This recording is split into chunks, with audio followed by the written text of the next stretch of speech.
By the time the hunters returned, the camp had changed with the light of the day.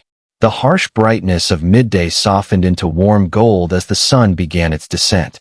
The Hadzabe camp was never permanent, yet it felt deeply rooted, placed carefully with knowledge passed down through generations. Fires were lit as evening approached, small and controlled, meant only for warmth, cooking, and gathering. Nothing was wasted, because waste invited danger and showed disrespect to the land that provided everything. Children gathered near the elders, their faces glowing in the firelight as stories began to flow, not as lessons forced upon them, but as memories shared. These stories spoke of droughts survived, of lions encountered, of moments when listening closely meant the difference between life and death. Tano sat quietly near the fire, his role shifting once again from hunter to learner. He listened as Sephu spoke about balance, about how humans were not owners of the land but guests within it. As night fell, the savanna transformed. Shadows grew longer, the air cooled, and the sounds of insects filled the darkness. Then came the lion's calls, echoing across the plains.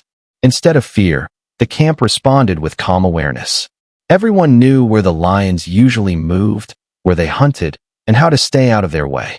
There were no fences, no walls, no weapons powerful enough to guarantee safety, only understanding.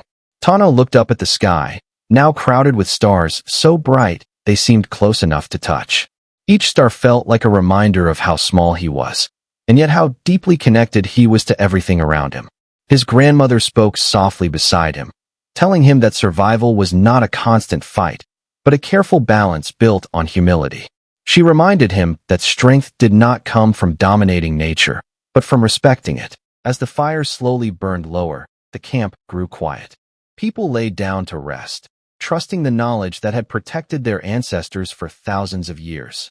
Somewhere beyond the reach of the firelight, lions moved through the grass, hunting as they always had. The Hadzabe did not see this as a threat alone, but as part of the shared rhythm of life. Tano closed his eyes, listening to the breathing of his family and the distant sounds of the savanna. He understood now that survival here was not about bravery in battle or the thrill of danger. It was about knowing when to move and when to remain still, when to speak and when to listen. The land was alive, and it remembered those who treated it with respect.